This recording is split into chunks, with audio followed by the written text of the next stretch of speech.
جنود معسكر الحسين، نحن جنود معسكر الحسين. زائر جب کربلا سے پلٹے تو کیا کہے؟ معصوم فرماتے ہیں کہ وہ صرف یہ کہے کہ الحمدللہ علی کل حال، کہ میں ہر حال میں اپنے پروردگار کی حمد و ثنا کرتا ہوں، اس کا شکر ادا کرتا ہوں، اس نے توفیق زیارت بخشی. اور معصوم یہ بھی فرماتے ہیں کہ وہاں کے رہنے والوں کی کوئی بدی یا کوئی برائی بیان نہ کرو، ان کی کوئی شکایت نہ کرو، چونکہ آپ وہاں ان کے مہمان نہیں تھے،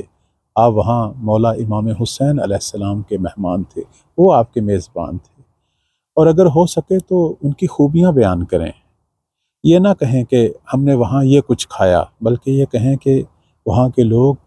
انہوں نے اتنا کچھ خرچ کیا مولا کی راہ میں، اس طرح ہماری مہمان نوازی کی، ہمارے ساتھ یہ نیکی کی. اور کوشش کریں جب زائر وہاں سے پلٹے یہ نیکیاں اپنے ساتھ لے کر آئے، اپنے علاقے میں، اپنے محلے میں، اپنے خاندان میں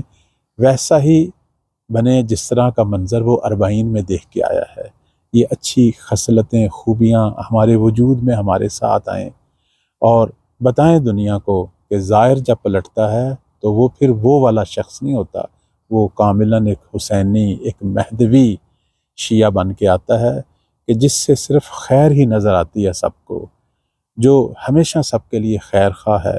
سب پہ خرچ کرنے والا ہے، اپنے وجود سے بڑھ کر دوسروں کی خدمت کرنے والا ہے. مولا کے ناصر اپنے اس طرح کے اخلاق سے پہچانے جائیں گے. معسكر الحسين بدم المجد